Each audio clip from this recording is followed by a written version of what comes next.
कोडोलीत बाळूमामा मंदिर जागा वाद, तोडगा निघेपर्यंत उपोषण थांबणार नाही, धनगर समाज।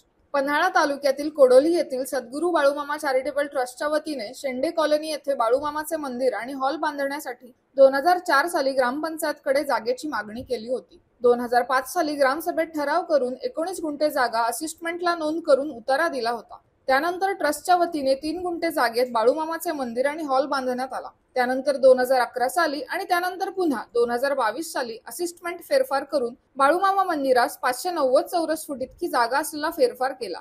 त्यामुळे कोडोली ग्रामपंचायतीने समस्त धनगर समाजाची फसवणूक केली आहे। यासाठी तत्कालीन ग्रामसेवक आणि सरपंच यांच्यावर योग्य ती कारवाई व्हावी आणि संपूर्ण जागा बाळूमामा चॅरिटेबल ट्रस्टच्या नावे नोंद व्हावी, यासाठी कोडोलीतील समस्त धनगर समाजाच्या वतीने कोडोली ग्रामपंचायतीच्या मनमानी कारभाराविरोधात कोडोलीतील गरुड चौक येथे आमरण उपोषण सुरू करण्यात आला आहे। जोपर्यंत आमच्या मागण्या पूर्ण होत नाहीत तोपर्यंत आमरण उपोषण सुरू राहील, असा इशारा समस्त धनगर समाजाच्या वतीने देण्यात आला आहे। यावेळी उपोषणाला बसलेल्या समस्त धनगर समाजाला विविध संघटनांकडून पाठिंबा देण्यात आला आहे।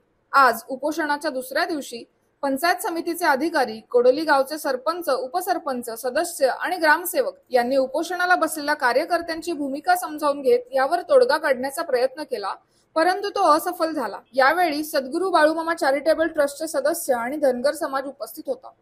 बाळ, फ्रीज मधून श्रीखंड काढ ना। आम्ही पूर्वी घरीच बनवायचो श्रीखंड, त्याची चवच वेगळी होती। आता काय सगळं रेडीमेड। आजी, हे श्रीखंड खाऊन बघ। आज तुझ्या आईनं घरीच बनवलं की काय? हे आहे गोकुळचं श्रीखंड, अगदी जिभेवर रेंगाळणार। जिभेवरच नाही तर मनावरही रेंगाळणार। गोकुळ श्रीखंड, मनावर रेंगाळणार।